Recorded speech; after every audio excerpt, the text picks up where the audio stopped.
हरे कृष्णा। अभी मैं radical forgiveness session 6 record कर रही हूँ, जो कि पेज 67 से स्टार्ट होगा और आज का डेट है 18 नवंबर 2023। रेडिकल फॉरगिवनेस सीरीज़ आप लोगों को बहुत अच्छा लगा, बट कमेंट्स काफ़ी कम है। दैट इज़ वाई उसने मुझे मोटिवेट नहीं किया कि मैं और सेशंस बनाऊँ। लेकिन अभी फिर से ग्रुप मेंबर्स बहुत रिक्वेस्ट कर रहे हैं, so I am restarting the series. Let us see कि आपका जोश देखकर मुझे भी जोश आएगा। सो आपको पता है आपको क्या करना है। आई होप आप लोगों ने सबने रेडिकल फॉरगिवनेस सीरीज़ के फर्स्ट 5 सेशन सुन लिए हैं। नहीं सुने हैं तो प्लीज़ सुन लीजिए, तो आपको कंटिन्यूशन में समझ में आएगी स्टोरी। राइट, तो हमने लास्ट में ये डिस्कस किया था कि एक्वेरियन एज, जो कि next 2000 years period of spiritual evolution है, ये बहुत ज़्यादा इम्पॉर्टेंट है। ये मैंने इसका एक वीडियो भी हैंस विलियम का लगाया था फेसबुक पर, और मैंने अपने बीजी सेशंस में भी इसको डिस्कस किया है कि अभी जो आने वाला टाइम है ये हमारे लिए इतना इम्पॉर्टेंट है क्योंकि ये स्पिरिचुअल एवोल्यूशन के लिए बहुत इम्पॉर्टेंट पीरियड है।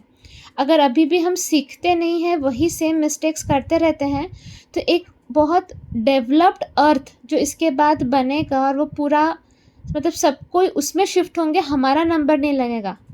मतलब हम लोगों को एक ऐसे अर्थ में रहना पड़ेगा जिसमें बहुत ज़्यादा प्रॉब्लम्स होंगी, क्योंकि हम सबके एट पार नहीं रहेंगे, मतलब सबके लेवल पे नहीं रहेंगे।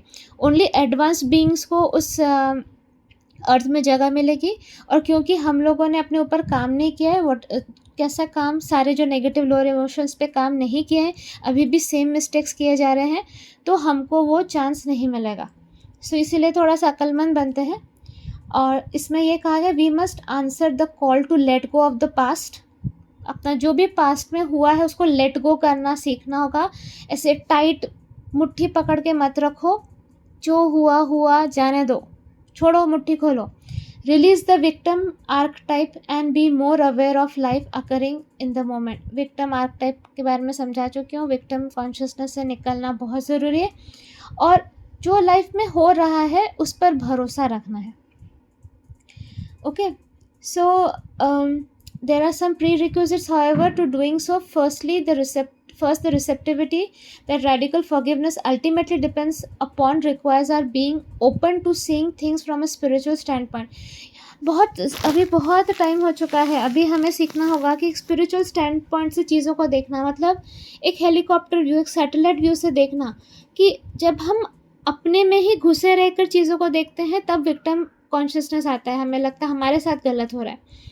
जब हम ऊपर के एंगल से देखते हैं, स्पिरिचुअल एंगल से देखते हैं, तब हमें समझ में आता है कि इसमें कितने सारे फैक्टर्स हैं।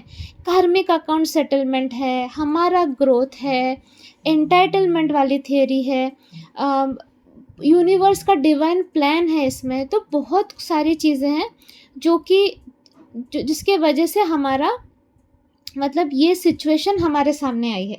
तो जो कुछ भी होता है लाइफ में, हमें एक स्पिरिचुअल स्टैंड पॉइंट से देखना है, मतलब एक हेलीकॉप्टर व्यू लेके देखना है। It references no particular religion and excludes none, but it does require at least a belief in a higher power और higher intelligence and the idea of a spiritual reality beyond our own physical world. तो इसके लिए ना कोई particular religion की ज़रूरत नहीं। जो रेडिकल फॉरगिवनेस कंसेप्ट है, आप किसी भी रिलीजन में रहकर इसको फॉलो कर सकते हो। इसके लिए ज़रूरी नहीं है कि आपको एक पर्टिकुलर रिलीजन फॉलो करना है। इसमें क्या है, बस एक belief of a higher power और हायर इंटेलिजेंस। मतलब you have to believe in creator, कि एक क्रिएटर है। अब उस क्रिएटर का नाम आप कुछ भी दीजिए, आप कृष्णा दीजिए, आप अल्लाह दीजिए, आपको जो देना दीजिए, लेकिन एक हायर पावर है, मतलब हम सबसे वो ज़्यादा इंटेलिजेंट है, उसके ऊपर भरोसा रखना होगा।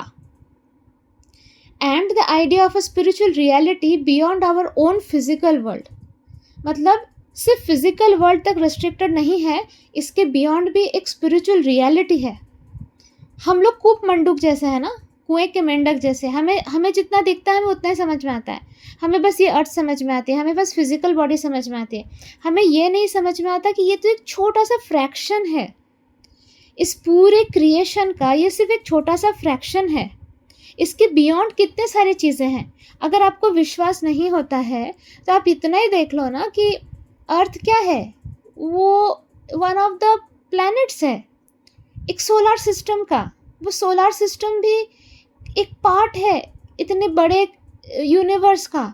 ऐसे बहुत सारे यूनिवर्सेस हैं, इतना तो साइंटिस्ट ने प्रूव कर दिया एटलीस्ट।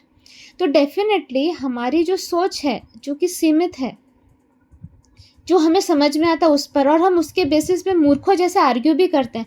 अगर हम लोग किसी को नॉलेज देने जाते हैं ना कि आत्मा का नॉलेज या एक हायर डायमेंशन का नॉलेज, कि ऐसा भी होता है, गोलोक वृंदावन का नॉलेज जो स्पिरिचुअल स्काई में है, जो स्पिरिचुअल वर्ल्ड में है, लोगों को नहीं समझ में आता, लोगों को लगता है पागल है।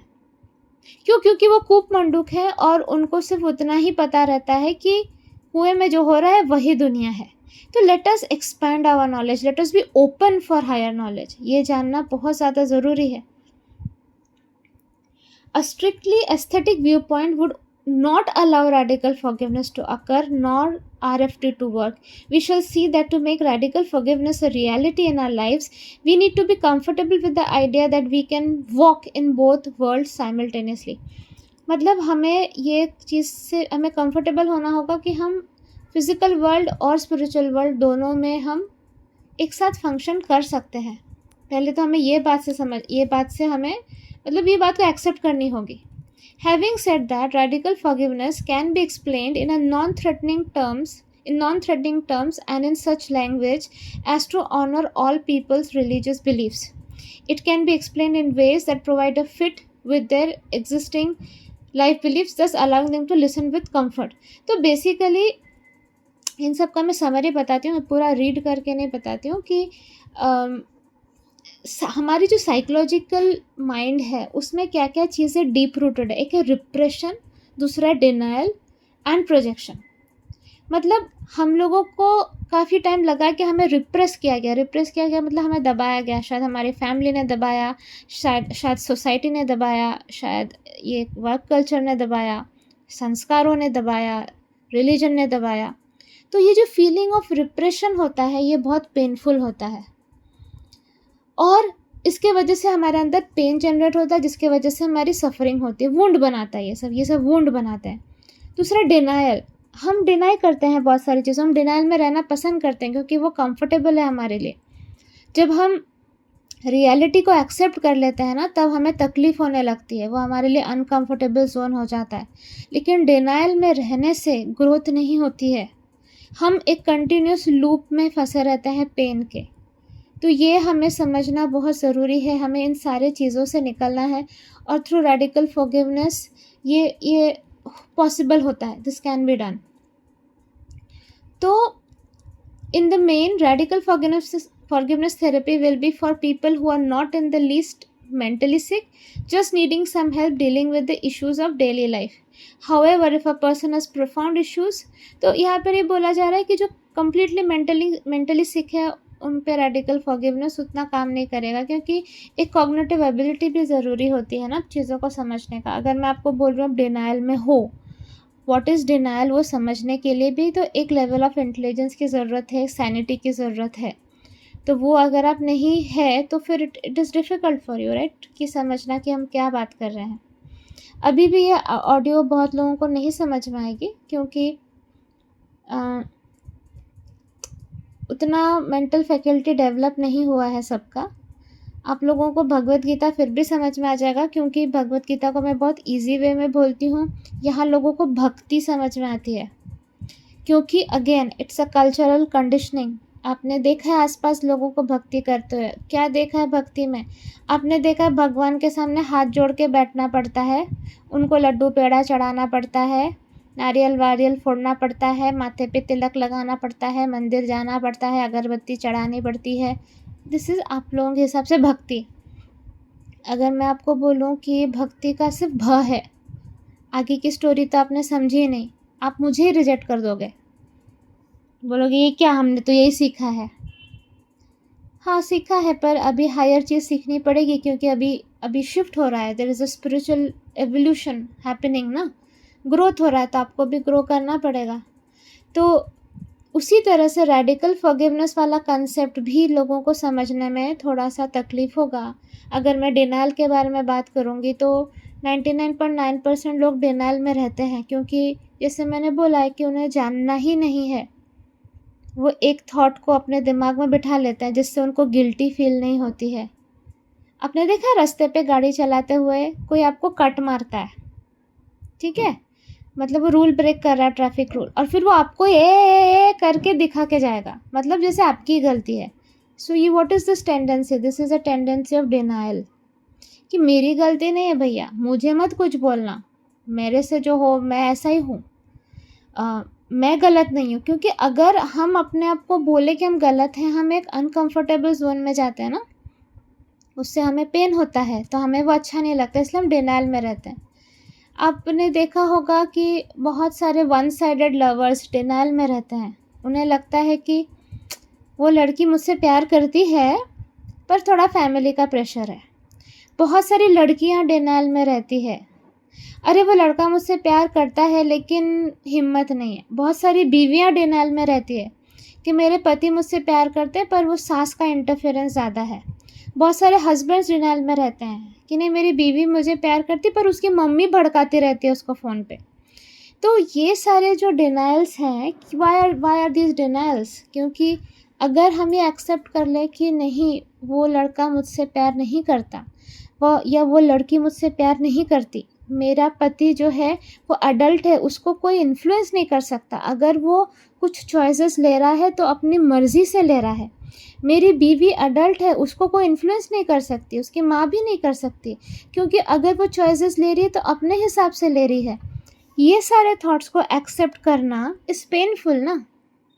क्यों? बिकॉज क्या आ जाता है, इक्वेशन क्या बनता है, मेरा लवर, मेरा बीवी, मेरी wife, they do not love me, मुझसे प्यार नहीं करते। मुझसे प्यार नहीं करते वाला इक्वेशन में क्या आ जाता है, मैं आ जाता है। मैं क्या है, मुझसे कोई प्यार नहीं करता, मतलब I am not good enough आ जाता है, मतलब मैं बुरी, मैं अच्छी नहीं हूँ, मैं एट पार नहीं हूँ सबके हिसाब से।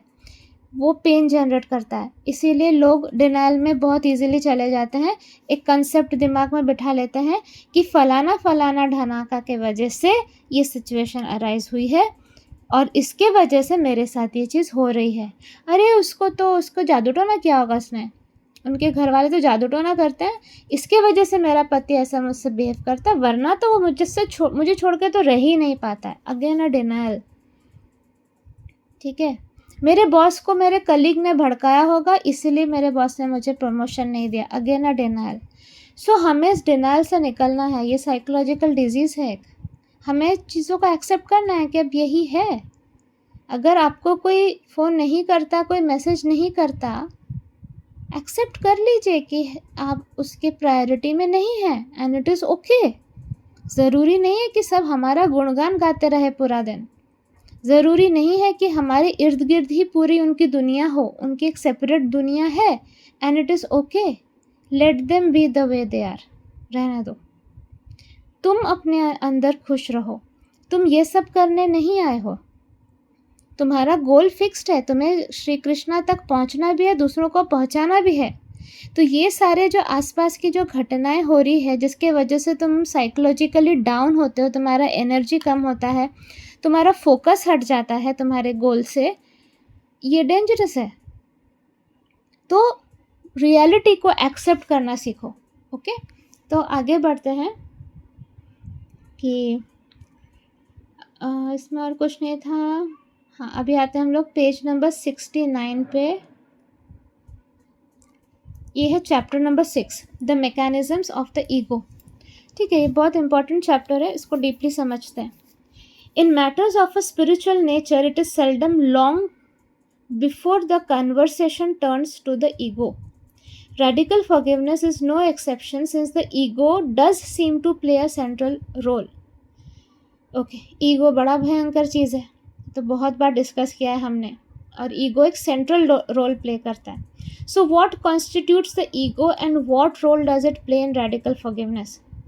I feel that there are at least two ways of answering this question. The first casts the ego as our enemy, while the second sees it as our friend. तो ये जो author है वो समझा रहे हैं कि दो टाइप के कंसेप्ट्स हैं, एक है ईगो हमारा दुश्मन और ईगो हमारा दोस्त। तो हम इसको इन दोनों व्यू पॉइंट्स को समझने की कोशिश कर रहे हैं। देखिए, मेरा ये ऑडियो है जस्ट आपको इनकरेज करना बुक रीड करने के लिए, और थोड़ा बहुत समझा देना है। लाइन बाय लाइन समझाने का मेरा कोई वो नहीं था, it is just to encourage you कि रीड द बुक। ईजी है बुक, समझना ऐसा कोई डिफ़िकल्ट नहीं है।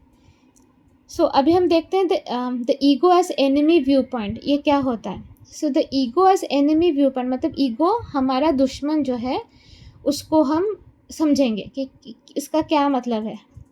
So ego as an enemy viewpoint makes the ego responsible for keeping us separated from source out of self-interest for its own survival. Source क्या है? कृष्णा जी, ठीक है, भगवान इज द सोर्स। ईगो क्या करता है, वो रिस्पॉन्सिबल है हमें कृष्णा जी से दूर रखने के लिए, खुद के सर्वाइवल के लिए। तो ईगो अपने आप को सर्वाइव कर पाए, बचा पाए, उसके लिए ईगो सब कुछ करता है जिसके वजह से हम सोर्स से दूर रहे। Consequently it is our spiritual enemy and we are at war with it. तो हमारा स्पिरिचुअल दुश्मन तो है ही ईगो, और हमारी रोज़ लड़ाई होती है उससे। Many spiritual disciplines take this as their central idea and demand that the ego must be dropped or transcended as a prerequisite for spiritual growth. The ego as friend model sees the ego as being the part of our own soul that acts as our loving guide for our human experience. Okay, मैं prefer करती हूँ self respect important है, ego important नहीं है। मैंने देखा है जब मैं किसी को मेंटर करती हूँ या हमारे ग्रुप मेंबर्स किसी को गाइड करते हैं, जिन लोगों में ईगो होता है वो रिजेक्ट करने लगता है। उनको अगर कोई पॉइंट्स बताया जाए ना कि तुम ये गलत कर रहे हो, तुमको यहाँ पे इम्प्रूव करना चाहिए, उनका ईगो बीच में आ जाता है, वो रिजेक्ट करता है। उसके वजह से क्या होता है, उनका ग्रोथ रुक जाता है, क्योंकि वो अपने आप को समझा लेते हैं कि ये मुझे नहीं समझ रहे, इनको मैं नहीं समझ में आ रहा, मैंने ऐसा कुछ गलत नहीं किया, मैंने सही किया है। तो क्या हो जाता है, वो वहीं पर रुक जाते हैं और उनका ग्रोथ नहीं होता। तो ईगो जीत जाता है आपको श्री कृष्णा से दूर रखने में। अपने अपने लाइफ में देखिए इंसिडेंट्स जहाँ आपके ईगो के वजह से आप ग्रुप से दूर रहे, आप श्री कृष्णा से दूर रहे, आप सेवा करने से दूर रहे। सो ईगो यही करता है, जो बहुत ब्यूटीफुल सेंटेंस यहाँ पे लिखा है, ego is responsible for keeping us separated from source out of self-interest for its own survival. इस सेंटेंस को हमेशा याद रखना है। तो ईगो को रखने का कोई मतलब ही नहीं है, ठीक है, ईगो को रखने का कोई मतलब ही नहीं है।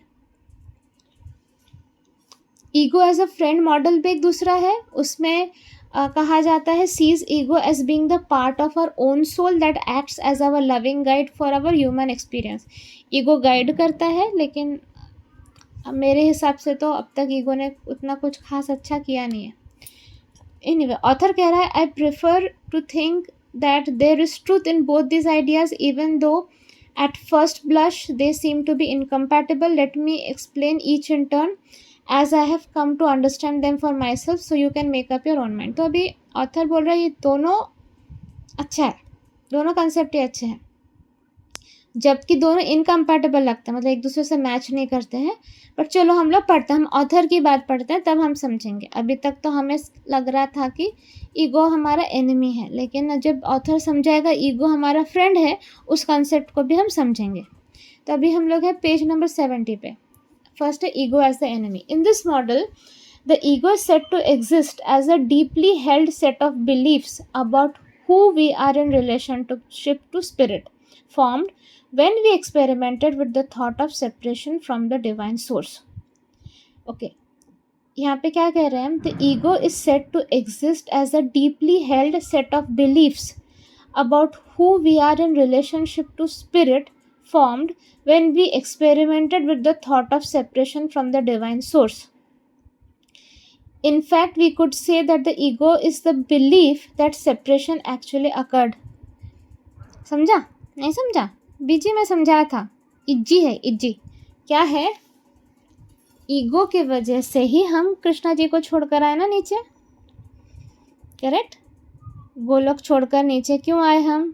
ईगो के वजह से आए कि हमें भी अपना कुछ चाहिए।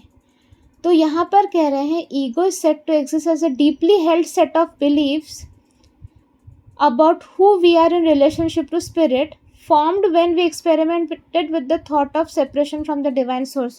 वो तब बना, ईगो तब बना जैसे एक थॉट आया कि हमने जब इस थॉट से एक्सपेरिमेंट किया कि हम डिवाइन सोर्स से सेपरेटेड होकर भी रह सकते हैं। मतलब जब हमने कृष्णा जी को छोड़ने वाली हमारी थॉट आई तभी ईगो बन गया। इतना खतरनाक ये चीज़ है। At that moment of separation, so the story goes. देखो सेपरेशन वाली वर्ड यहाँ पे क्या मतलब है? मैं हमेशा क्या कहते हैं, one with God one with all, ये कंसेप्ट को मैं प्रमोट करती हूँ। What is this concept? ये मैंने बीजेस में बहुत बार समझाया है, one with God one with all. लेकिन जब हम सेपरेट हो जाते हैं, हम सेपरेशन पे बिलीव करते हैं कि नहीं, ये पड़ोसी मेरा अलग है, ये मेरे से अलग है, मेरा फ्रेंड मेरे से अलग है, मेरे बॉस मेरे से अलग है, तब क्या हो जाता है, वो सेपरेशन वाली फीलिंग आ जाती है। जबकि सेपरेशन वाली फीलिंग आनी ही नहीं चाहिए। हम सब हमेशा से एक हैं, एक रहेंगे। हमारे अंदर, सबके अंदर कृष्णा जी वास करते हैं। हम अलग कैसे हो सकते हैं? अगर मैं अपनी उंगली को पेन दूँ तो मेरा हाथ दुखता है, क्योंकि मैं और मेरी उंगली, मेरा हाथ और मैं, हम सब एक हैं। तो जब हम सेपरेशन लाते हैं तभी सारा बवाल शुरू होता है। Okay, at the moment of separation, so the story goes, the ego had us believe that God became very angry about our experiment.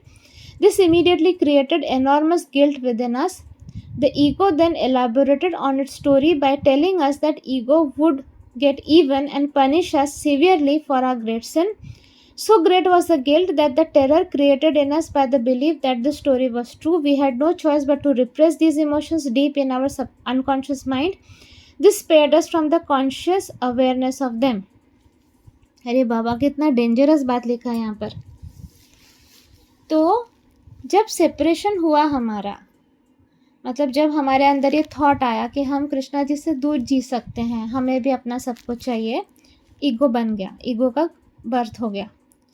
अब उस मोमेंट ऑफ सेपरेशन में ईगो ने हमें विश्वास दिलाया कि भगवान हमसे बहुत नाराज़ हो गए हमारे इस एक्सपेरिमेंट से। बेसिकली हमने एक एक्सपेरिमेंट किया ना, हमने एक थॉट लाया कि मैं कृष्णा जी से दूर रह सकती हूँ। तो इस थॉट के वजह से ईगो ने हमें ये बिलीव कराया कि भगवान हमसे बहुत नाराज़ हो गए हैं।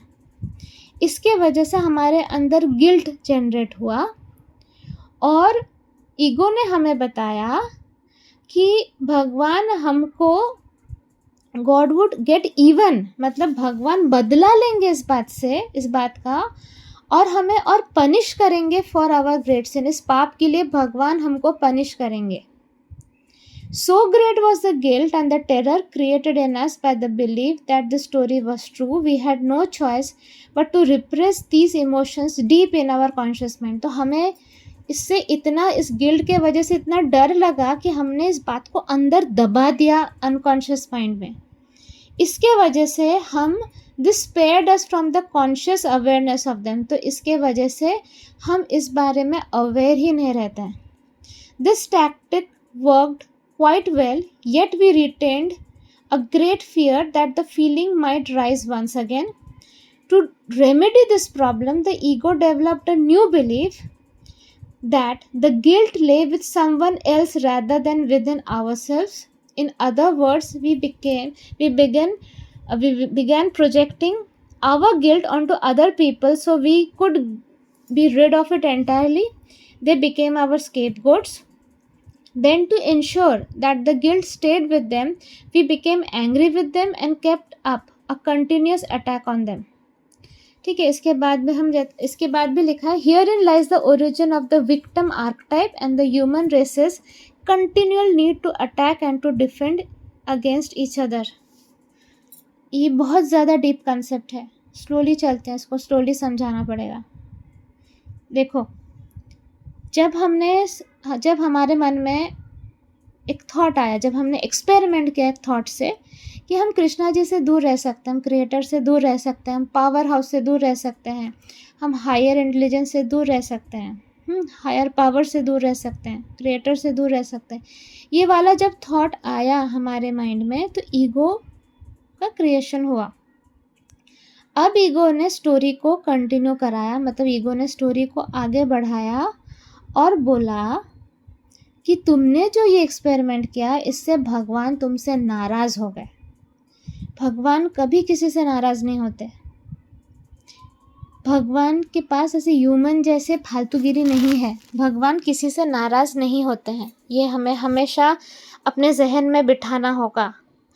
मैक्सिमम लोग पूजा पाठ करते हैं इस डर से कि भगवान नाराज़ हो जाएंगे। Again a very very very wrong concept. भगवान का नाम एक बैसाखी जैसे है। हमारे नेगेटिव लोअर इमोशंस के वजह से हम लंगड़े हैं, हम चल नहीं पाते, तो भगवान का नाम एक बैसाखी जैसा है जो हमें चलने में मदद करेगा, हमारे डेस्टिनेशन तक पहुंचने में। बैसाखी को क्या फ़र्क पड़ता है, कुछ सोच कर देखो। तो भगवान कभी भी नाराज़ नहीं होते, श्री कृष्णा जी कभी भी नाराज़ नहीं होते। श्री कृष्णा जी जब हम रोते हैं तो वो भी रोते हैं, हम दुखी होते हैं वो भी दुखी होते हैं। वो बस वेट करते रहते हैं कि कब हम रियलाइज़ करें और हम अपनी वापसी का रास्ता शुरू करें। पर ईगो ने हमें ये चीज़ समझाई कि वो नाराज़ हैं और अब वो हमसे रिवेंज लेंगे, बदला लेंगे। तो कैसे बदला लेंगे?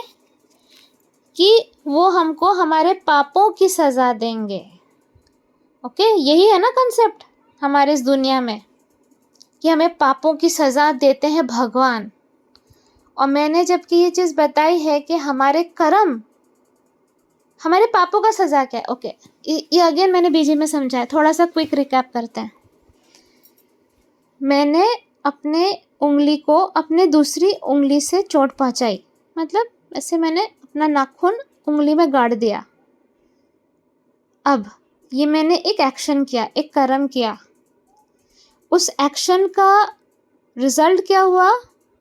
मेरी उंगली में दर्द हुआ, जिससे मेरा हाथ दुखा, जिसकी वजह से मुझे पेन फील हुआ। इसमें भगवान कहाँ है? भगवान आए कहीं पर? भगवान ने इस पाप की सज़ा दी? नहीं, मेरे ये एक्शन ने, पहले तो मेरी थॉट ने, कि मैं अपने ही नाखून अपनी उंगली में गड़ाती हूँ और फिर जब मुझे पेन होता है मैं उई उई उई उई करती हूँ। सिमिलरली जब हम किसी और को हर्ट करते हैं, किसी और ह्यूमन को, प्लांट को, एनिमल को, इंसेक्ट को हर्ट करते हैं, क्योंकि हम one with God one with all हैं, मतलब हम सबसे कनेक्टेड हैं, तो जब हम उनको पेन देते हैं हमें पेन महसूस होता है। What is that pain? That is what we call karma. जो अभी हमने उंगली को नाखून से दबाया, जो पेन हुआ, वो क्या था? हमारे थॉट, हमारे एक्शन का रिजल्ट। उस रिजल्ट का नाम दे दिया गया है कर्मा। मतलब यहाँ भगवान तो बीच में आ ही नहीं रहे ना। हमने थॉट लाया, हमने एक एक्शन किया, उस एक्शन से हमको पेन हुआ क्योंकि हम उनसे कनेक्टेड हैं। वो पेन हमारे लाइफ में आया, किसी भी फॉर्म में आया हो, पर वो आया, जिसको हम कहते हैं एंटाइटलमेंट, जिसको हम कहते हैं कर्मा। तो इसमें भगवान ने हमें पापों की सज़ा कहाँ दी? हमारे थॉट ने हमें पापों की सज़ा दी, हमारे एक्शन ने हमें पापों की सज़ा दी। लेकिन हमारा ईगो हमें ये बताता है कि हमें भगवान सीवियरली पनिश करेंगे हमारे पापों के वजह से।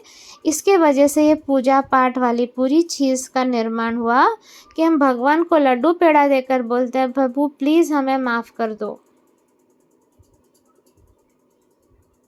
समझे? तो और ये गिल्ट इतना ज़्यादा खतरनाक था, इस गिल्ट का डर इतना ज़्यादा खतरनाक था कि हम कभी अवेयर ही नहीं हो पाए इस बात को लेकर। वो हमारे अनकॉन्शियस माइंड में डीपली बैठ गया, जिसको हमने दबा दिया। अगेन अ डिनाइल, ये भी एक डिनाइल है। अब this tactic worked quite well, yet we retained a great fear that the feelings might rise once again. हमने दबाने वाली टैक्टिक तो बहुत अच्छी कर ली, हमने उसको एकदम अंदर जो दबा दिया हमने बहुत अच्छी कर ली, लेकिन हमें ये डर था कि अगर ये बाहर आ गया तो। तब हमने विक्टिम कॉन्शियसनेस वाला कंसेप्ट निकाला। मतलब क्या किया, इस चीज़ से निकलने के लिए हमारे ईगो ने एक नया बिलीव बनाया दैट द गिल्ट ले with someone else rather than with in ourselves. हमारे अंदर गिल्ट ही नहीं है, हमने बोल दिया, हमने कुछ गलत किया ही नहीं, तो गिल्ट कहाँ से होगा, है ना। जो आदमी गाड़ी चला के आपको कट मार के जाता है वो गिल्टी फीलिंग करता है क्या? गिल्टी फील करता है क्या? अरे मैंने उसको ऐसे क्यों किया, वो गिर जाता तो, वो उसका एक्सीडेंट हो जाता तो, वो लड़खड़ा जाता तो, मैंने कट मारा और मैंने तुम्ही को ये दिखता नहीं क्या बे, ऐसा करके मैं चला गया। ये हर एक ह्यूमन बीइंग कर रहा है, अपनी गलती नहीं देखता, वो किसी और को गलत साबित करके खुद विक्टिम फील करके उसको बहुत शांति मिलती है। लेकिन विक्टिम फीलिंग का तो कुछ कंसेप्ट ही नहीं होना चाहिए, क्योंकि यहाँ पे कोई विक्टिम है ही नहीं, नोबडी इज विक्टिम। हमने जो किया वही वापस आ रहा है, ठीक है। So in other words we begin projecting our guilt onto other people so we could be rid of it entirely। हमने अपना गिल्ट दूसरों पे प्रोजेक्ट कर दिया। तुमने गलती की, मैंने सफ़र किया, बेचारी मैं। They became our scapegoats, ठीक है। Then to ensure that the guilt stayed with them, we became angry with them and kept up a continuous attack on them। अब ये हमने कि गिल्ट उनके तक रहे, दे शुड फील गिल्टी कि उन्हें बुरा लगना चाहिए, उन्होंने गलत किया, हम उन पे कंटिन्यूस अटैक करते रहे। इसको डिटेल में चैप्टर में बताया गया है, चैप्टर नंबर 7 में इसको बताया गया है, दैट इज नेक्स्ट चैप्टर में बताया गया है डिनायल एंड प्रोजेक्शन। उसमें डिटेल, अभी डिनायल वाला समझा ना बात, डिनायल समझा कि हम गलती करके डिनायल में रहते कि हमने कुछ किया ही नहीं और दूसरों के ऊपर थोप देते हैं और हम खुद विक्टिम बन जाते हैं। फिर आगे बात कहता author, herein lies the origin of the victim archetype and the human race's continual need to attack and to defend against each other. इसी से विक्टिम आर्कटाइप का जन्म हुआ और हम ह्यूमन बींग्स को कंटिन्यूसली अटैक करते रहते हैं, दूसरों को बचाते रहते हैं, यही चलता रहता है।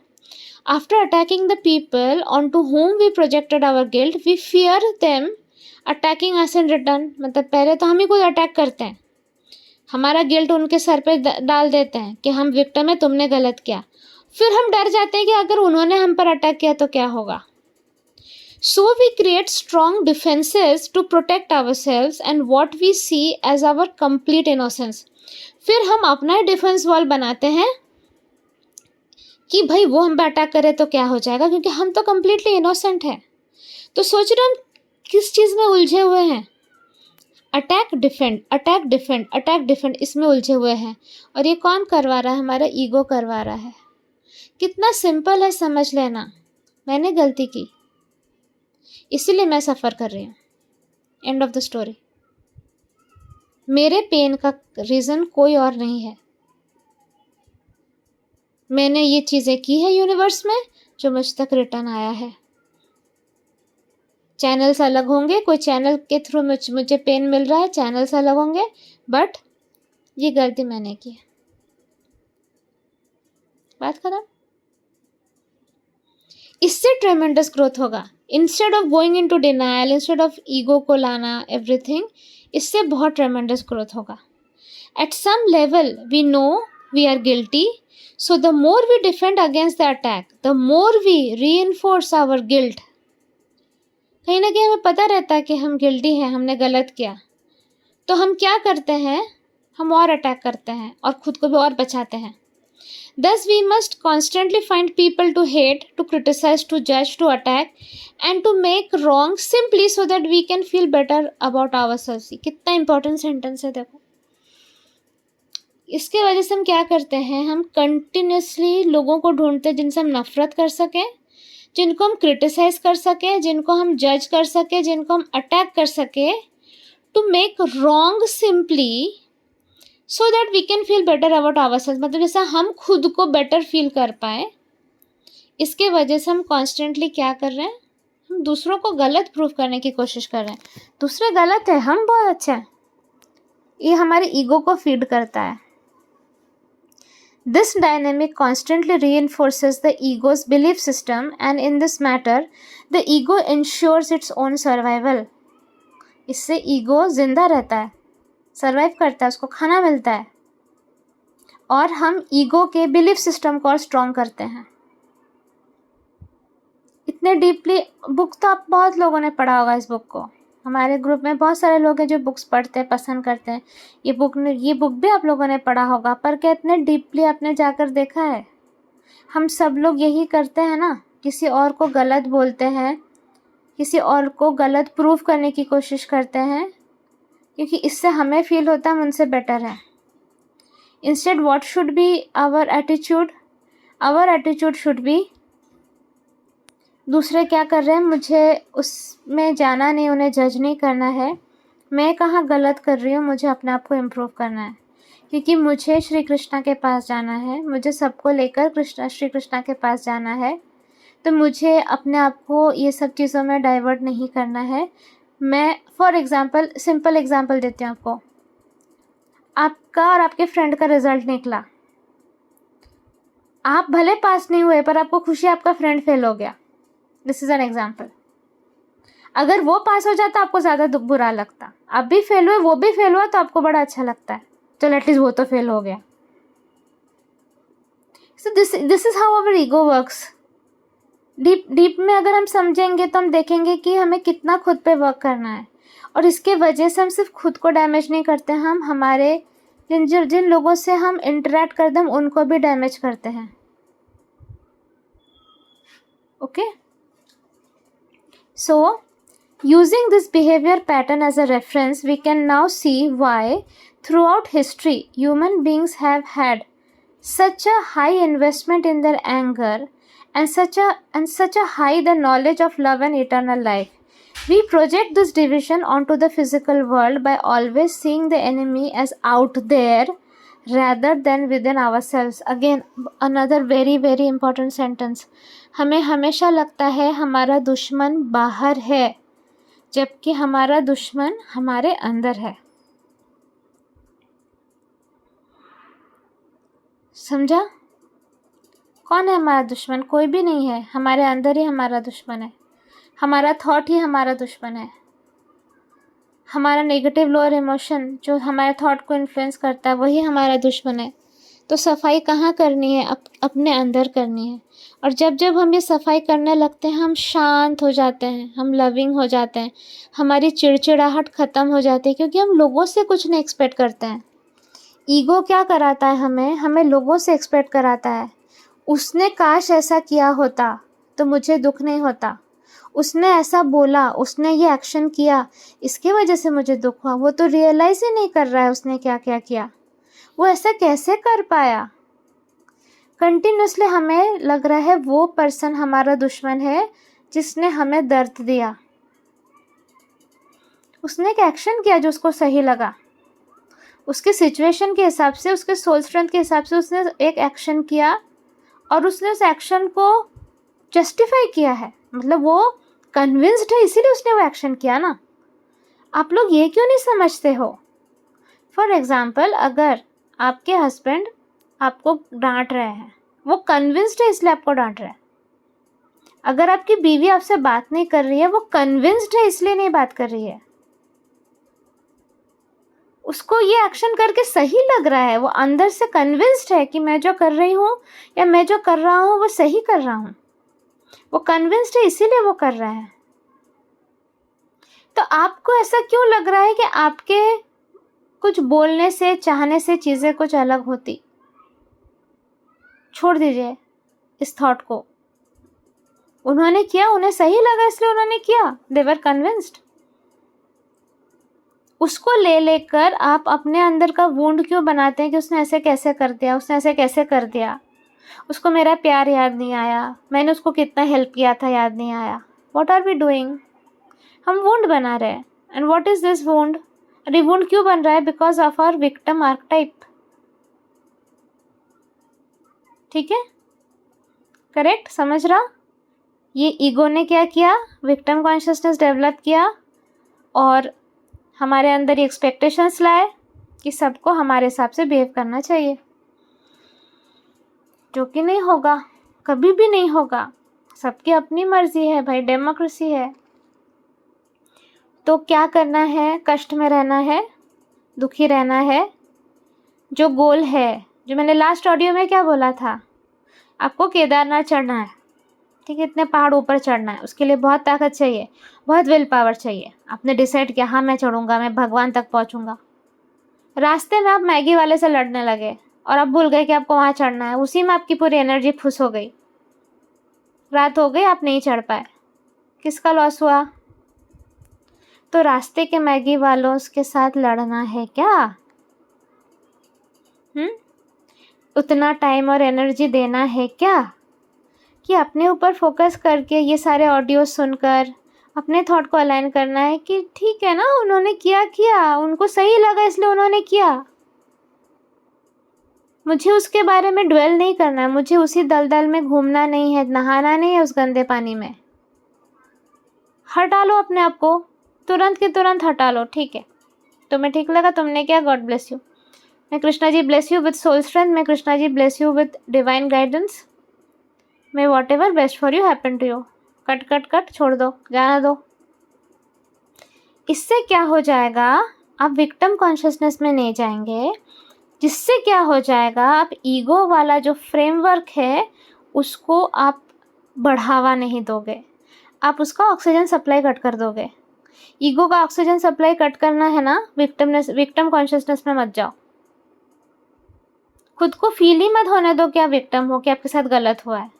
बराबर हुआ है, मैंने भी किया होगा ये किसी के साथ।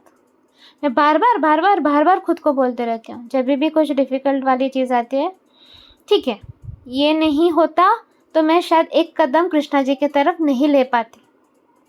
ये लोग आते हैं, मुझे फील कराते हैं कि I really want to go back to Krishna ji.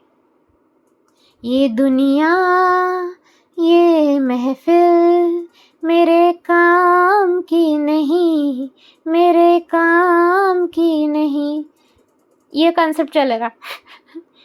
Again इसमें भी विक्टिम कॉन्शियसनेस है, लेकिन एटलीस्ट हमें पुश मिलेगा कि चलो भैया यहाँ सब फंसे रहकर कुछ होने वाला है नहीं, चलते हैं भाई कृष्णा जी के पास। बहुत ईगो का खेल देख लिया, बहुत खुद का नुकसान कर लिया, इतना सर उठाकर भी क्या होगा, सर झुका के चलते हैं। सर ही तो झुकाना है, सर झुकाते हैं। सर झुकाने से अगर इतना बेनिफिट मिलता है तो ईगो करके सर उठाकर क्या ही मतलब है। बहुत बेटर है कि हम सर झुकाएं। ठीक है, आगे बढ़ते हैं। We have been trapped in the belief in separation to such a degree that it has become our reality.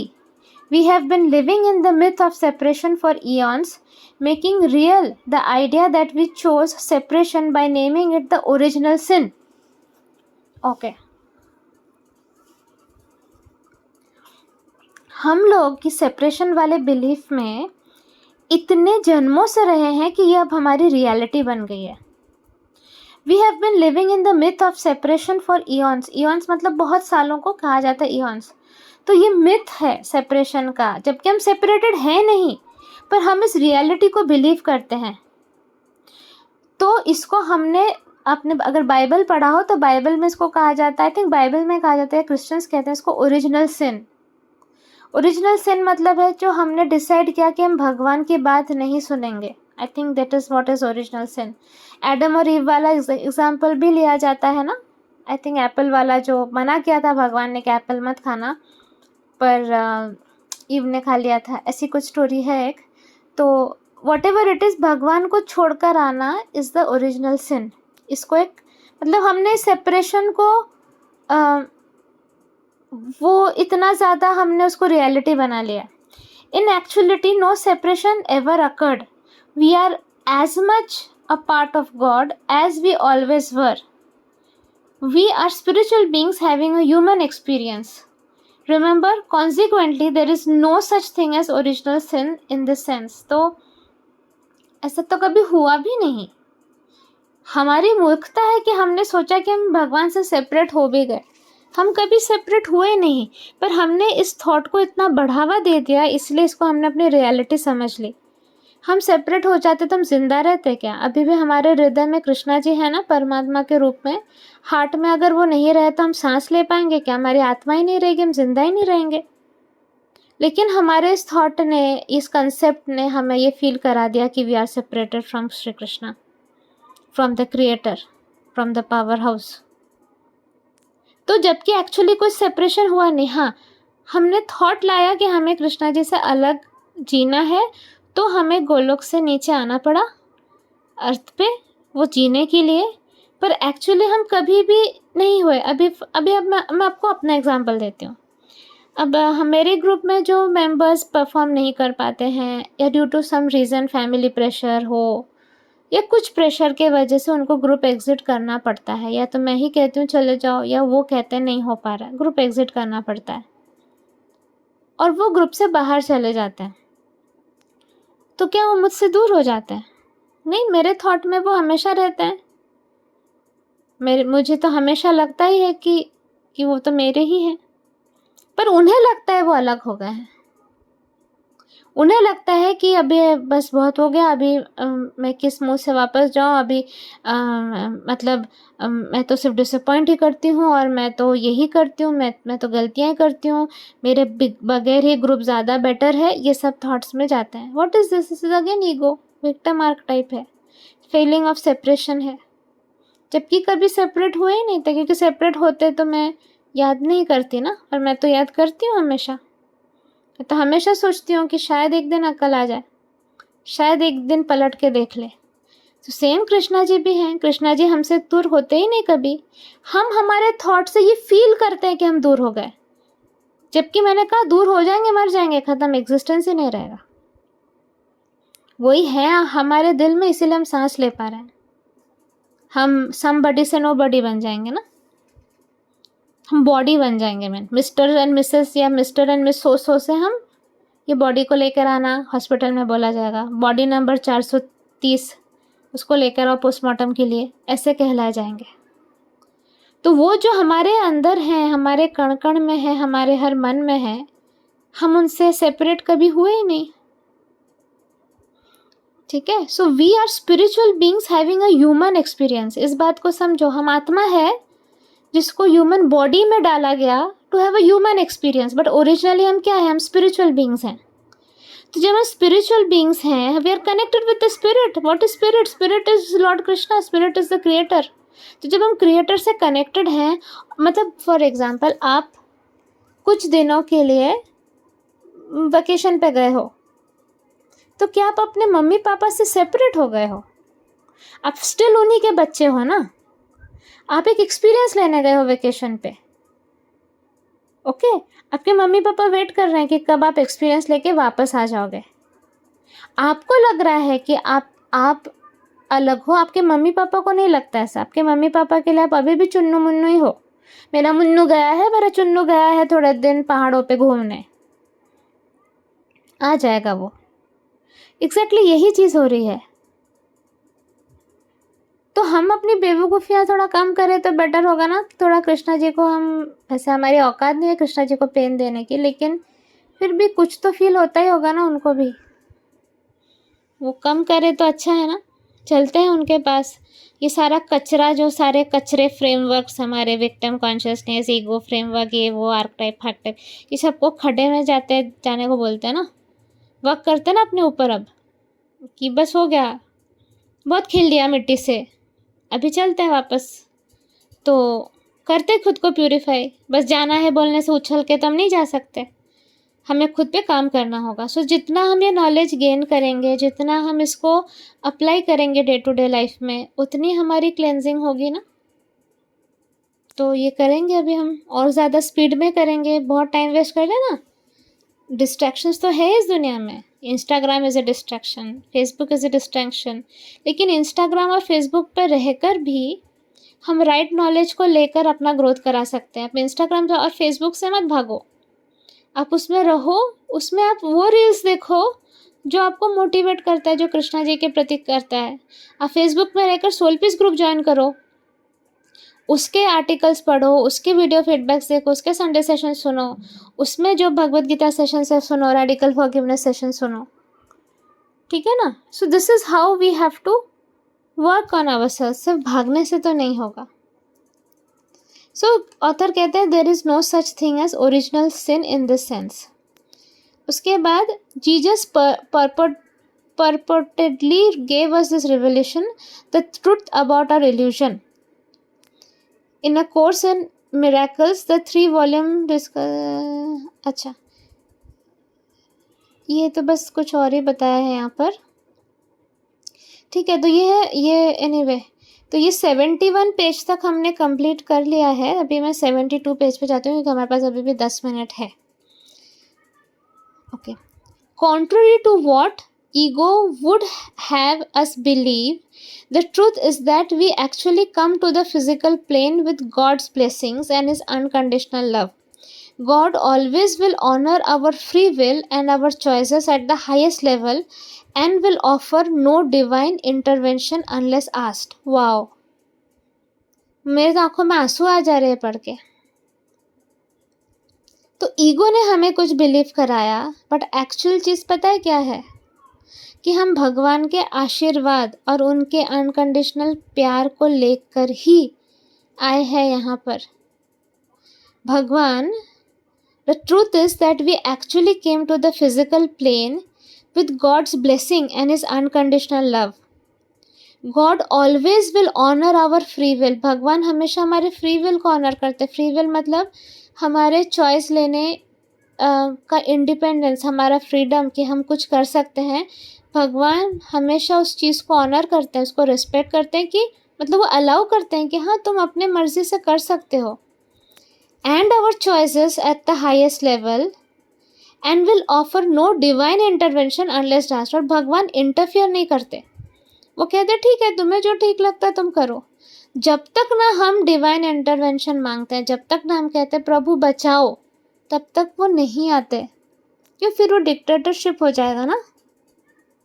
मुझे ये द्रौपदी का वस्त्रहरण वाली बात याद आ रही है, जिसमें द्रौपदी ने पहले सबको बांटा। जब द्रौपदी का जब वस्त्रहरण हो रहा था ना, तब जो सभा में जो बैठे थे उन सबको बोला आप कैसे हो, आपको रियलाइज़ नहीं हो रहा, आप ये गलत होने दे रहे हो। द्रौपदी ने अपने हस्बैंड्स को बोला, 5 पांडव को बोला तुम लोग कैसे हो, मतलब कितने कायर हो, तुम लोगों ने अपनी बीवी को ही दांव पे लगा दिया और देखो आज ये हो रहा है।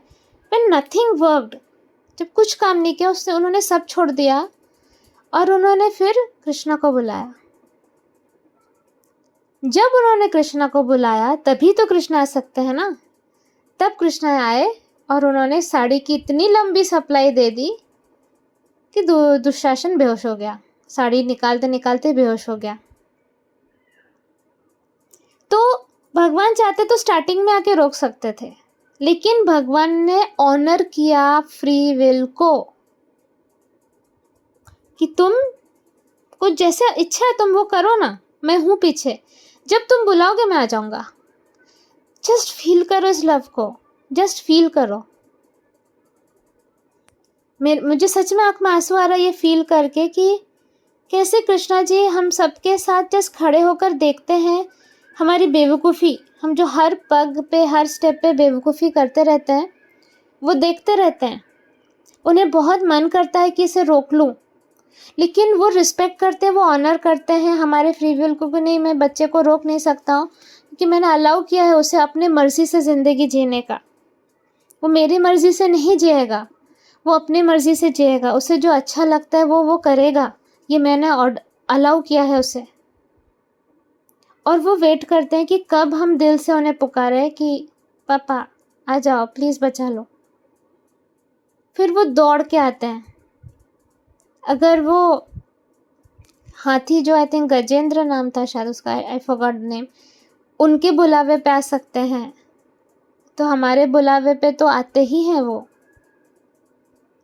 गलती तो हम कर रहे हैं। समझ रहे हो? अभी समझ रहे हो कि भगवान क्या है और हमारा ईगो हमें क्या बिलीव कराता है। हमारा देश, पूरा देश डर के पूजा करता है कि भगवान पाप देंगे। ये क्या कंसेप्ट बना के रखा है सबने, क्या कंसेप्ट बना के रखा है। भगवान को कोई समझा ही नहीं पाया, ना भगवान को किसी ने समझा, ना कोई समझा पाया कि भगवान क्या है। समझ रहे हो आप लोग समझो, जैसे थ्रू सोल पीस हम लोग एक्चुअली भगवान क्या है समझा सके, एटलीस्ट हम लोग तो समझा सके।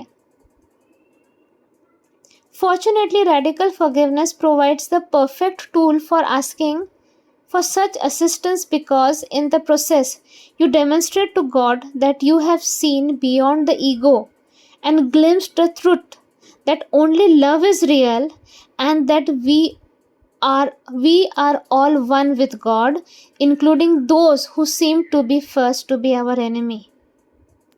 तो रेडिकल फॉरगिवनेस से हमें ये समझ में आया है, मतलब रेडिकल फॉरगिवनेस करके, जब हम रेडिकल फॉरगिवनेस करते हैं तब हम ये प्रोजेक्ट करते हैं, हमें डेमोन्स्ट्रेट करते हैं कि भगवान, मैंने ईगो के बियॉन्ड देखा, मतलब मैंने ईगो के को साइड में रखा, ईगो को छोड़कर मैंने सच्चाई देखी कि सिर्फ प्रेम ही रियल है, एंड हम सब भगवान के साथ एक हैं, इंक्लूडिंग हमारे जो दुश्मन जो फील हो रहे थे उनके साथ भी हम एक हैं। I am one with God, one with all वाला जो कंसेप्ट है उसमें तो कोई दुश्मन है ही नहीं है, सब हमारे ही हैं, हम सबके हैं और हम सब कृष्णा के हैं। सो दिस इज द कंसेप्ट। हाँ, तो ये है हम page number, I think this is page number 72। हाँ, पेज नंबर 72 है। थोड़ा सा कर लेते हैं क्योंकि 72 का थोड़ा सा पोर्शन बचा है, that is ego as a loving guide. जो सेकंड कंसेप्ट था ego as a loving guide, वो वाला थोड़ा सा कर लेते हैं। ओके, उसके बाद फिर हम एक ईगो का पूरा स्ट्रक्चर यहाँ पे दिया हुआ है। It is beautiful. मैं ये सब नहीं शेयर कर सकती, आप लोग बुक पढ़ो, आपको बुक में दिख जाएगा। तो ये वाला भी मैं कवर कर लेती हूँ। अभी जो नेक्स्ट सेकेंड कंसेप्ट है, the ego as a loving guide. Okay, this other more friendly way of looking at the ego, which I find equally tenable, holds that far from being our enemy, the ego is a part of our soul, a part that splits off to play a guidance role in the world of humanity in absolutely perfect and purposeful opposition to the higher self. The role is to provide the anchor in the world of humanity that would fully test our ability to be a spiritual being having a truly human experience. The only value in having the human experience is precisely to experience such thing as the ego provides: belief in duality, separateness and fear. Furthermore, we need to experience these feelings fully at the feeling level in order to wake up and remember that the opposites are true. Our ego then in this model is the guide that will take us on all these journeys into the illusion and try to teach us many false lessons that will keep us stuck in the illusion. But it does so not out of malice or even for the sake of its own survival, but because it loves us and knows that we need this experience for our spiritual growth. Okay, very good. ये concept भी बहुत अच्छा है। So basically इस concept में क्या समझा रहे हैं, देखो, अगर मोह नहीं है तो अर्थ पे रहना मुश्किल है, बॉडी छोड़ देगा आत्मा। तो ह्यूमन एक्सपीरियंस के लिए, क्योंकि हम स्पिरिचुअल बीइंग्स और हमें ह्यूमन एक्सपीरियंस करना है, उसके लिए ईगो क्या करता है, हमें एंकर करके रखता है वर्ल्ड ऑफ ह्यूमैनिटी में। मतलब हमें घुसा के रखता है सारा टाइम, हमें वो फॉल्स चीज़ें बताता है, जो गलत चीज़ें हैं वो बताता है। वो हमें कहता है कि डुअलिटी पे बिलीव करो, वो हमें कहता है कि सेपरेटनेस पे बिलीव करो, वो हमें कहता है कि फियर पे बिलीव करो। तो ये एक्सपीरियंसेस जब हम पूरी तरह से एक्सपीरियंस करते हैं, ये भी ज़रूरी है, so that in order to wake up and remember that the opposites are true. जैसे कि डार्कनेस का क्या इंपॉर्टेंस है, डार्कनेस का इंपॉर्टेंस है कि हम लाइट का इंपॉर्टेंस समझें। अगर अंधेरा नहीं होगा तो हम उजाले का इंपॉर्टेंस नहीं समझेंगे। उसी तरह से ईगो हमें समझाता है कि वो इतना खतरनाक है कि उसकी वजह से इतनी सफरिंग होती है, कि तब हमको समझ में आता है कि सच में भगवान का रास्ता और ये सब पॉजिटिव इमोशंस कितने इम्पोर्टेंट होते हैं। तो यहाँ पर वो ego as a guide, as a loving guide का रोल प्ले करता है, मतलब सरकास्टिक वे में बताया गया है बेसिकली।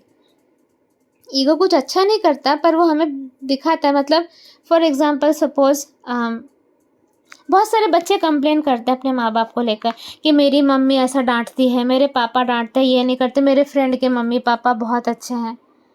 तो अगर सपोज वो पेरेंट्स से बोला ठीक है बेटा जाओ तुम 1 महीने के लिए अपने फ्रेंड के घर पे जाओ, तुम्हारे फ्रेंड के मम्मी पापा तुम्हारे मम्मी पापा, जाओ। तो वो जाते हैं नाचते नाचते, और वहाँ जाके उन्हें पता चलता है कि मैटर उतना आसान नहीं, जितना रोज़ी पिक्चर दिख रहा था उतना है नहीं। ऐसे बहुत सी चीज़ें हैं जो इस बच्चे के मम्मी पापा अच्छा करते हैं और उसके फ्रेंड के मम्मी पापा उतना अच्छा नहीं करते। ये बच्चे के मम्मी पापा डांटते होंगे कि तुम पढ़ाई नहीं करते हो, तुम टाइम पास करते हो, तुम ठीक से खाते नहीं हो, लेकिन उसके फ्रेंड के मम्मी पापा शायद उतना ध्यान ही नहीं देते होंगे। वो अपने ही जॉब में, अपने ही सोशलाइजिंग में बिजी होते होंगे कि उसका फ्रेंड रोता होगा कि काश मेरे मम्मी पापा मेरी तरफ ध्यान दे, और मुझे वो डांटते क्यों नहीं है, मुझे उनका ध्यान ही नहीं इसलिए मुझे डांटते नहीं है। तो जब उसको ये चीज़ पता चलेगी तब वो अपने मम्मी पापा की कदर करेगा। अगर उसे ये पता ही नहीं चलती तो कंटिन्यूसली वो क्रिब करता रहता, कंटिन्यूसली उसके दिमाग में रहता कि मेरे मम्मी पापा अच्छे नहीं हैं, ये गलत है, मेरे फ्रेंड के मम्मी पापा ज़्यादा अच्छे हैं। तो वहाँ जाने के बाद उसको ये रियलाइज़ हुआ। सिमिलरली ईगो हमें समझाता है कि जो दूसरा वर्ल्ड है कितना भयंकर है, इतना भयंकर है कि उसमें सिर्फ सफ़रिंग है, सिर्फ डिस्ट्रेस है। वो हमें रियलाइज़ करवाता है कि भगवान क्यों इम्पोर्टेंट है, पॉजिटिविटी क्यों इम्पोर्टेंट है, स्पिरिचुअलिटी क्यों इम्पोर्टेंट है। तो ईगो इस टाइप का एक रोल प्ले करता है। तो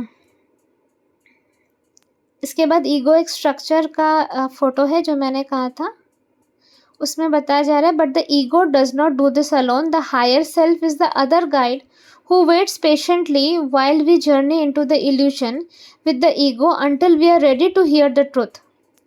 It is through the gentle whispers of the higher soul that we wake up bit by bit until we finally remember who we are and go home. That is what the transformation and enlightenment is too. Enlightenment too. अभी आपको समझाती हूँ। आप group के बाहर रहते हो, मटर गश्ती करते रहते हो, मैं अपने ऑडियोज़ के थ्रू, किसी मेंबर के थ्रू धीरे धीरे पेशेंटली जेंटल विस्पर्स करती हूँ, फुसफुसाती हूँ। सच में मिट्टी में खेलना है, सच में मिट्टी में खेलना है, आ जाओ, सच में मिट्टी में खेलना है, आ जाओ। हायर सेल्फ भी यही करता है। तो ईगो जितना लाउडली प्ले करता है, हायर सेल्फ भी फुसफुसाता रहता है, पेशेंटली वेट करता रहता है कि एक टाइम आएगा, ये भ्रम उतर जाएगा और इस बीइंग को पता चल जाएगा कि वो कहाँ गलत कर रहा है। सो बिट बाय बिट। तो ये सेंटेंस इज़ वेरी इंपॉर्टेंट। मैं ऊपर से पढ़ती हूँ, आप लोग समझने की कोशिश करो। ओके, ये सेंटेंस बहुत इंपॉर्टेंट है। Ego does not out of malice nor even for the sake of its own survival. मतलब ये ईगो अपने मैलिस के वजह से नहीं करता, मैलिस मतलब बुरे इंटेंशन से नहीं करता है, but because it loves us and knows that we need this experience for our spiritual growth. जैसे मम्मी पापा ने दूसरे घर पे भेजा, फ्रेंड के मम्मी पापा के पास, मैलिस के वजह से नहीं भेजा, मतलब घृणा के वजह से नहीं भेजा, पर इसलिए भेजा कि वो एक्सपीरियंस मेरे बेटे के स्पिरिचुअल ग्रोथ में हेल्प करेगा, मतलब मेरे बेटे को समझ में आएगा वो कहाँ गलत कर रहा है। तो वो ईगो भी सेम चीज़ करता है, लेकिन but the ego does not do this alone. Ego अकेला नहीं करता ये। The higher self is our other guide. मतलब जैसे ईगो हमें गलत चीज़ के लिए गाइड करता है, हमारे हायर सेल्फ जो हैं वो हमें राइट चीज़ के लिए गाइड करते हैं। Who waits patiently while we journey into the illusion with the ego until we are ready to hear the truth. तो हायर सेल्फ चुपचाप तब तक शांति से वेट करता रहता है जब तक हम ये मोह माया में ईगो के साथ भ्रमण करते करते करते करते एक पॉइंट पे नहीं आ जाते जब हम सच का सामना कर पाए। तब तक हायर सेल्फ पेशेंटली वेट करता है कि ठीक है, तू खेल ले, मिट्टी में पूरा खेल ले, जब तुझे रियलाइज होगा कि तू क्या कर रहा है तब मैं बात करूँगा। It is through the gentle whispers of the higher self that we wake up bit by bit until we finally remember who we are and go home. तो तब वो हायर सेल्फ धीमे धीमे हमारे कान के पास फुसफुसाने लगता है, तब हम स्लोली जागते हैं और फिर हमें याद आता है कि हम कौन है और हमें घर वापसी का रास्ता पकड़ना है। That is what transformation is and enlightenment too. इसी को हम एनलाइटनमेंट बोलते हैं, इसी को हम ट्रांसफॉर्मेशन बोलते हैं। जो हमारे अंदर जो जागरण होती है वो यही होती है कि फाइनली ईगो का खेल समाप्त होता है और हमारा हायर सेल्फ टेक ओवर कर लेता है। और ये सब में होता है, और ये सब का हुआ है जो लोग स्पिरिचुअल पाथ पे आए हैं, कि एक पॉइंट के बाद आप लोग जो मेरे ऑडियो सुनते हो, मेरे ऑडियोज़ ने वो हायर सेल्फ का रोल प्ले किया आपके लाइफ में, कि तब आपने अपने ईगो को दबाया, शांत किया, साइड में किया, और आप एक्चुअली जो ट्रूथ है वो देखना शुरू किए, जिसके वजह से आपके ज़िंदगी में पॉजिटिविटी, हैप्पीनेस, ये सब आना शुरू हुआ। समझे हो अब तक का बात? तो हम लोगों ने पेज नंबर 73 तक कंप्लीट कर लिया। मैं नेक्स्ट ऑडियो में पेज नंबर 74 से शुरू करूँगी। तो आई होप आप लोगों को समझ में आया है। बार बार सुनिए तो और अच्छे से समझेगा। डीप कंसेप्ट है, बट मैंने कोशिश की इजीली विद एग्जांपल समझाने की, और यही हमारी रियलिटी है। तो जितने जल्दी हम सीख लेते हैं और ईगो को ज़्यादा पनपने नहीं देते, उतना जल्दी हमारा ग्रोथ होगा, और श्री कृष्णा राधा माँ जो वेट कर रहे हैं हमारे लिए, हम उतने फास्ट उन तक पहुँच पाएंगे। ये सबसे कोई फ़ायदा नहीं हो रहा, हम उसी चक्कर में फंसे हुए हैं ईऑन्स से, सालों से, इनकारनेशन से वहीं फंसे हुए हैं। हमें सिर्फ दर्द ही मिल रहा है।